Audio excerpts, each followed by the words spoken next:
नमस्कार। आज मैं आप लोगों को व्याकरण के विषय में बताना चाहती हूँ। व्याकरण में मेरा टॉपिक होगा, मेरा विषय होगा संधि। हम संधि किसे कहते हैं और संधि कैसे, ये क्या क्या है। संधि दो पदों के मेल को संधि कहते हैं, अर्थात प्रथम शब्द के अंत वाला वर्ण और दूसरे पद के प्रथम वर्ण से जो संधि होती है वही परिवर्तित वर्ण का योग संधि कहलाता है। जैसे देव प्लस आलय, देव प्लस अ प्लस बड़ा आ प्लस लय। कैसे? देव में हमने रेफ लगाकर अ निकाल दिया, ये हमारा व्यंजन बन गया और ये अ हमारा स्वर है। और दूसरे पद का आलय का बड़ा आ ये है और फिर इस पे लय। देव, देव में छोटे आ की मात्रा आने से देव बन गया और बड़े मात्रा इसमें लग जाने के कारण देवा बन गया और बाकी बचा हमारा दूसरा पद का शब्द लय। इसलिए ये जो संधि होने के बाद इस देव प्लस आलय का देवालय बना। संधि मुख्यतः तीन प्रकार की है। पहली स्वर संधि, दूसरी व्यंजन संधि, तीसरी विसर्ग संधि। आज हमारा विषय जो है संधि है। मैं आप लोगों को स्वर संधि के विषय में बताने जा रही हूँ। स्वर तालिका। सबसे पहले हम ये समझेंगे कि स्वर कहते किसे हैं। स्वर भी हमारे जो है 13 हैं, जिन्हें हम 3 भागों में विभाग कर सकते हैं। शीर्ष स्वर, दीर्घ स्वर और संयुक्त स्वर। शीर्ष स्वर में छोटा आ, छोटी ई, छोटा ऊ, री, री।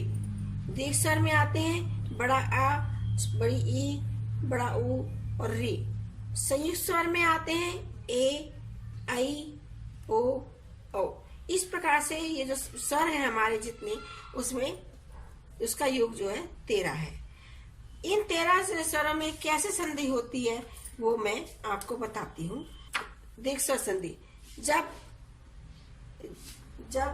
दो स्वर चाहे वह ह्रस्व हो या दीर्घ हो या संयुक्त स्वर हो, इन दोनों शब्दों के वर्णों के योग से जो नया शब्द निर्मित होता है उसको हम शब्द कहते हैं। संधि अर्थात स्वर संधि कहते हैं। स्वर संधि 5 वर्गों में विभक्त है। दीर्घ स्वर संधि, गुण स्वर संधि, वृद्धि स्वर संधि, यण स्वर संधि और अयादि स्वर संधि। सबसे पहले हम दीर्घ स्वर संधि के विषय में विस्तार से बताएंगे। दीर्घ स्वर संधि, दीर्घ स्वर संधि का सूत्र है अका सवर्ण दीर्घा। जब अका मीन्स छोटा आ, छोटी ई, छोटा ऊ, री और री के बाद यही वर्ण ह्रस्व या दीर्घ हो तो यही वर्ण दूसरे पद में ह्रस्व या वर्ण दीर्घ हो तो दोनों के स्थान पर वही वर्ण दीर्घ हो जाता है। जैसे गण प्लस अधिपता। अब गण में हमने रेफ लगा के अ निकाल दिया और अधिपति का ऑलरेडी छोटा आ है और फिर बचता है हमारा शब्द दीपति। गण में रेफ है, इसका मतलब गण जो है ना है हमारा व्यंजन है। अब छोटा मिलके दीर्घ बनना है तो दीर्घ क्या हो गया? बड़ा आ। गण प्लस बड़ा आ प्लस दीपति। अब ये बड़ा आ गण में आ जाएगा तो क्या बन गया? गणा। और बाकी जो हमारा शब्द है उसको हम मिला देंगे तो क्या बनेगा? हमारा गणाधिपति। इसी तरह से कवि प्लस इंद्रा। कव, हमने इसमें से ई में से ई निकाल लिया हमने, ये हमारा स्वर है और वह हमारा व्यंजन है।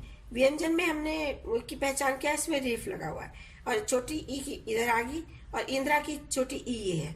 अब दीर्घ स्वर संधि का ये नियम है कि वहां दीर्घ होना है। ह्रस्व दीर्घ आए तो दीर्घ, दीर्घ दीर्घ आए तो दीर्घ, ह्रस्व आए तो दीर्घ। तो यहाँ पर हमारी छोटी और छोटी दोनों ह्रस्व है, वो बड़ी ई बन गई। तो कव प्लस ई प्लस इंद्रा तो कव। अब बड़ी ई की मात्रा व में मिलाएंगे तो हमारा कवि बन गया और बाकी जो हमारा शब्द बचा हुआ है उसे हमने इसमें जोड़ दिया तो हमारा शब्द बन गया कविंद्रा। इसी प्रकार से चौथा उदाहरण है लघु प्लस उर्मी। लघु में से ऊ की मात्रा निकाल दिया तो हमारा लघ बड़ा छोटा ऊ, उर्मी का छोटा ऊ प्लस मी। ल छोटा मिलके बड़ा ऊ बन गया और मृ। तो ला में बड़ी की मात्रा लगाई हमने। घ में लघु में बड़ी की मात्रा, लघ में बड़ी की मात्रा लगाई तो क्या बना? लघु। और बाकी जो हमारा शब्द बचा हुआ है वो हमने, तो क्या हुआ? लघुर्मी। इसका एक अपवाद भी है। यदि पद का कोई शब्द द्विवचन में आए अर्थात बड़ी ई या ऊ स्वर हो तो उसमें दीर्घ संधि नहीं होती है। यदि हमारा प्रथम पद द्विवचन है, शब्द रूप है, और उसमें अगर हम संधि करने लगे तो संधि नहीं होती, वो शब्द यूं का यूं ही रखा जाता है। जैसे कि हरि प्लस ईशा, तो इसका होगा हरि ईशा। हरि क्योंकि द्विवचन है, इसलिए इसका जो उदाहरण है हरि ईशा है, और ये संधि होने के बाद भी हरि ईशा ही होगा। ऐसे ही ऊ का बताती हूँ मैं आपसे, गुरु प्लस उपदिष्टा। उपदिष्टा गुरु, इसमें छोटा हुआ है, उपदिष्टा में भी छोटा हुआ है, लेकिन ये द्विवचन है। द्विवचन होने के कारण यह गुरु उपदिष्टा यूं का यूं ही लिखा जाएगा, ना कि छोटा ऊ और छोटा ऊ मिलके बड़ा ऊ हो जाएगा, तब वो हमारी दीर्घ संधि नहीं होगी। क्यों? क्योंकि गुरु जो है द्विवचन है, इसलिए यहाँ पर संधि नहीं होगी। अब इसी संधि, स्वर संधि का दूसरा भाग है हमारा गुण संधि। गुण संधि का जो सूत्र है वो आद गुणा। यदि अ, छोटा आ या बड़े आ के बाद आद आता है, छोटी बड़ी, छोटा ऊ, बड़ा ऊ, री और री आए तो वहां गुण स्वर हो जाता है। जैसे निम्न तालिका से ये स्पष्ट हो जाएगा। छोटा और बड़ा आ के बाद यदि री आती है तो अर, छोटा या बड़ा आ के बाद री आती है अल, छोटा बड़ा आ के बाद ई, छोटी बड़ी ई आती है तो ए, और छोटा बड़ा आ के बाद छोटा ऊ और बड़ा ऊ अगर आते हैं तो ओ होगा। उदाहरण के लिए गण प्लस ईशा, हमारा छोटा है गण नाम से हम अगर यहाँ पर से रेप लगाकर निकालते हैं तो छोटा निकला, और ई जो है हमारी बड़ी है। तो इसमें जो विकार आया है गण, और ये मिलके ए, और ये हो गया शाह, और एक इसमें में एक ही मात्रा मिलके बना गणेश। गुण स्वर संधि का दूसरा उदाहरण है सर्व प्लस उदय। सर्व प्लस, इसमें से हमने व में से आ निकाल दिया और उ में से उ निकाल कर प्लस द। इसमें जो उ और आ और उ मिलके ओ, सर्व प्लस ओ प्लस द, सर्वोदय। इसका दूसरा उदाहरण मैं आपको बता रही हूँ, सर्व प्लस उदय। सर्व व में से हमने छोटा निकाल दिया, प्लस उ, उदय का उ प्लस दया। सर्व प्लस आ और उ मिलके ओ हो गए, प्लस दया। अब ओ हमें सर्व में मिलाना है, इसकी मात्रा जो यहाँ लगेगी, तो ये रा है आधा, ये इसका रेप बन जाएगा, तो ये वो बन जाएगा, ओ की मात्रा वा में लग गई तो ओ बन गया, तो सर्वो दया। इसी तरह से तब प्लस लखारा, तब प्लस इसमें से आ निकाल के आ रख गया, अलरी का ला प्लस खारा। तब अब हमारे नियम के अनुसार आ ली बन के अल बन गया, ये हमारा अल है, और बाकी बचा हुआ शब्द कार है। तो तब में आगे चला गया तो तब पूरा हो गया, लेकिन ला जो है इसमें रेफ वाला ला है, तो ये ला आधा ला होगा, और उसके बाद कारा, तो ये बन गया डबल कारा। अब तीसरी हमारी संधि है वृद्धि संधि। इसका सूत्र है वृद्धि रेची। यदि पूर्व पद के अंत में छोटा आ या बड़ा आ हो, और उत्तर पद मीन्स दूसरे पद में के आदि में, दूसरे पद के पहले ए, आई, ओ, औ हो, तो उनका क्या हो जाता है? ए, आई का आई, ए, आई का आई, और औ का हो जाता है, जैसे कि तालिका से स्पष्ट है। और आ के बाद ए, आई, आ हो तो आई, आ और आ के बाद ओ और औ हो तो औ हो जाता है। वृद्धि रेची का दूसरा उदाहरण है देव प्लस ऐश्वर्य। देव में से हमने अ निकाला और व में हमने रेफ लगाया, और ये ऐश्वर्यम का ए, और बाकी बचा हुआ शब्द है शौर्य। आ और ए मिलके वृद्धि रेची के हिसाब से आई हो गया, है ना। तो देव प्लस आई प्लस शौर्य, तो अब ए की मात्रा हमने व में लगा दी, ये क्या बन गया? देवई, और बाकी जो बचा हुआ शब्द है वो हमने इसमें जोड़ दिया, तो क्या बना हमारा? देवई शौर्य। अगला उदाहरण है गंगा प्लस ओगा। गंग में से बड़ा आ निकाला, आ और इसका ओ, आ ओ प्लस घ। गंग आ और ओ मिलके भी औ बनना है, क्यों? क्योंकि वृद्धि रेची का नियम है। तो प्लस घ, इन दोनों को जोड़ा, औ इसमें आ गया तो गंगो हो गया, और ये गा, क्या बना? गंगो। कृष्ण प्लस एकत्वम, कृष्ण प्लस एकत्वम, कृष्ण में से न में से आ निकाला और एकत्वम का ए प्लस कत्व। अब कृष्ण प्लस और ए मिलके आई बन गया और ये हो गया कत्व, कृष्ण कत्व। इसका एक अपवाद भी है जिसको हम कहते हैं पररूप संधि, एंगी पररूपम। अकारांत उपसर्ग के आगे मतलब पहले पद में यदि एंगादि में कौन कौन से शब्द आते हैं? ए या औ, ये दो शब्द आते हैं। से शुरू होने वाला धातु रूप हो तो दोनों के स्थान पर ए या ई हो जाता। इसका अपवाद भी है पररूप संधि, एंगी पररूपम। अकारांत उपसर्ग के बाद, अकारांत मीन्स अ के बाद यदि एंगादि ए या औ से शुरू होने वाला शब्द आ जाए तो धातु रूप हो, तो वो शब्द कैसा होगा? धातु रूप। तो दोनों के स्थान पर ए और ओ हो जाता है। पहला देखिए, इसमें उपसर्ग है प्र, फिर ए है एजते, तो प्र प्लस ए प्लस जते, तो प्र में जो है ए की मात्रा लग गई और ये जते हो गया।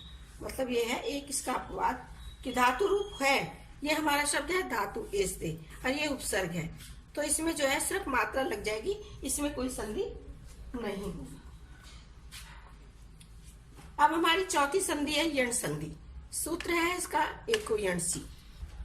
एकोयणसी सूत्र में इसकी व्याख्या है, जब पूर्व पद के अंत में छोटी बड़ी, छोटा वो बड़ा और री या तथा री आए तो इनके स्थान पर क्रमशः या व र और ल हो जाते हैं। जैसा कि इस तालिका से स्पष्ट हो जाएगा, एक मतलब छोटी बड़ी, छोटा वो बड़ा वो, री बड़ी री और री, ये ईक में आ गए, इनका यण हो जाता है। कैसे? ई के स्थान पर परिवर्तित रूप य हो जाएगा, ओ के परिवर्तित व हो जाएगा, री और री का परिवर्तित र हो जाएगा और री का ल हो जाएगा, इनमें परिवर्तन हो जाएगा। ये जो है छोटी बड़ी य में आ जाएगी, छोटा बड़ा व में हो जाएगा और री र में और री ल में। अब उदाहरण से आप देखिए, स्पष्ट हो जाएगा। सुधि प्लस उपास्य, सुध इसमें बड़ी ही है और इसमें ऊ है ना, तो हमारा जो मतलब परिवर्तन होना है इसमें ई में होना है, इसमें ई में होना है। कैसे? सुध में ई का हमने क्या बना दिया? ई का या बनना है तो हमने ई का य बना दिया और इसका ऊ निकाला है, ऊ उपास्य। अगर हमने ऊ अलग से निकाल के और पास्य शब्द लिखते हैं तो सुध में य तो सुध्य और उसमें ऊ की मात्रा लगानी है तो वो क्या बन जाएगा शब्द? सुध्यु। य में ऊ की मात्रा लगी, यू हो गया तो सुध्यु पास्य। तो क्या हुआ हमारा वो संधि क्या बनी?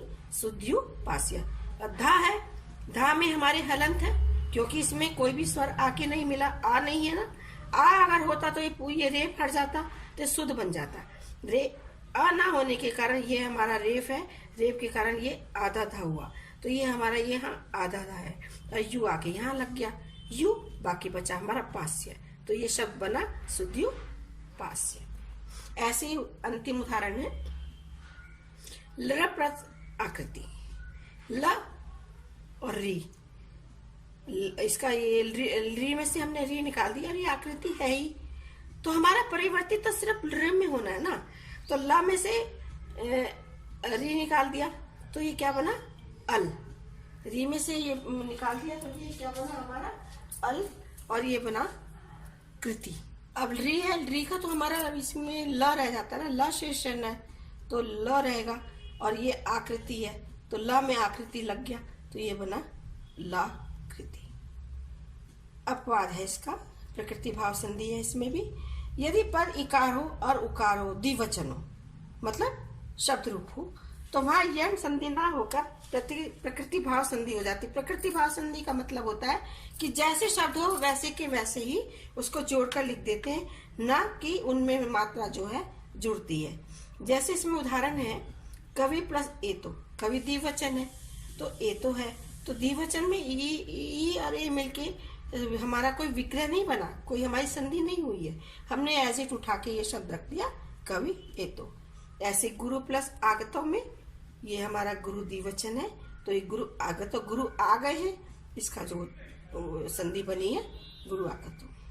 अब हमारी अंतिम संधि है स्वर संधि की, अयादि संधि। अयादि संधि किसे कहते हैं? इसका सूत्र है एचो आय आव आय आव। यह हमारा अयादि संधि का सूत्र है, एचो आय आव आय आव। एच किसे कहते हैं? यदि एचो ए ओ आई औ, यदि एचो के बाद उत्तर पद में कोई स्वर आता है तो उसके स्थान पर क्रमशः क्या हो जाता है? ऐ, आव, आय और आ हो जाता है। ये हम स्पष्ट कर देते हैं आपको नीचे दी हुई तालिका से। एच किसको कहते हैं? ए ओ आई औ है, और अयादि हो जाता है, एच का अयादि हो जाता है। कैसे? अयादि में क्या आएगा? ए का ऐ, ओ का औ, ऐ का आय, औ का आ। पूर्व पद के अंतिम स्वर में जो परिवर्तन होता है वो अयादि हो जाता है। अयादि क्या हो जाता है? ऐ, अब, आय, आ। ये उदाहरण से स्पष्ट है, जैसे हर ए प्लस ए। अब हर में से हमने एक ही मात्रा निकाल दी, यहाँ रेफ लग गया ए, और बाद में हमारा ए है ही, तो हर, अब ए की जगह हमें अयादि करना है, ऐ हमने यहाँ लिख दिया, हर ऐ प्लस ए। अब आ है, आ रा में मिल जाएगा, तो हमारा ये पूरा शब्द ये व्यंजन है और ये हमारा स्वर है। अब व्यंजन और स्वर के मेल से ये पूरा शब्द क्या बन गया? हर। और इसका फिर यह शेष बना तो हराय हो गया, और ये वाली मात्रा ए तो इसमें लगनी ही है, तो इसलिए ये हमारा शब्द क्या बना? हरि। इसी प्रकार से दूसरा उदाहरण ओ का है, विष्णु प्लस ए। अब इसमें क्या है? विष्णु, विष्णु में हमने रेप लगा दिया, मतलब हमने स्वर निकाल दिया। क्या संयुक्त स्वर क्या है इसमें? ओ प्लस ए। अब ओ का इसमें क्या दिया है? ओ का अब होना है ना, अयादि अब होना है, तो विष्णु, ओ का अब प्लस ए, तो विष्णु। अब नाव में आ मिल गया, ये हमारा स्वर हुआ, ये हमारा व्यंजन, तो विष्णु ये पूरा यहाँ हो गया। अब ये वाह है, वाह में रेफ है, तो रेफ होने की वजह से ए इसमें लिख गया, तो ये रेफ खत्म हो गया और हमारा शब्द क्या बन गया? विष्णवी। तीसरा उदाहरण है हमारा आय, इसका आई का, न, नई प्लस अका। इसमें ना में आई की मात्रा है। कैसे? ना में रेफ लगा, इसमें से संयुक्त स्वर निकाल दिया, आई निकल गया, और बाकी हमारा अका है, तो हमारा अयादि होना है। यहाँ पर अयादि है आय, तो कैसे? ना ए का आय बन गया और अका है ही, तो अब हमें निसंधि में मिलाना है, तो ना में आम बड़े आ की मात्रा मिल गई, तो ना बन गया, और या है, या में अका मिल गया, तो या, और ये हमारा व्यंजन है और आ हमारा स्वर है, तो यह पूरा हो गया ना, तो ये ना बन गया, ये या बन गया, ये कब जो बाकी बचा हुआ है, ये बाकी बचा का इसमें आकर मिल गया, तो ये हमारा शब्द बन गया नायिका। अंतिम उदाहरण है प प्लस अका। अब यह है, इसमें हमारे अयादि आव होना है। कैसे? प, ये हमारा व्यंजन हुआ, और इसमें हमने स्वर निकाल दिया औ प्लस अका। अब हमें औ का तो आव हो गया हमारा, तो प में से प, ये हमारा व्यंजन है, ओ का आव हो गया, और अका है ही। अब प आव इसमें मिल गया, बड़ा आ इसमें मिल गया प में, तो पा बन गया, व में छोटा आ मिल गया, तो व बन गया, और का हमारा है ही, तो ये हमारा शब्द क्या बना? आव का। इस प्रकार से हमारे चारों जो अयादि हैं, ऐ, आव, आय, आव, इन चारों का उदाहरण आपको नीचे समझा दिया गया है।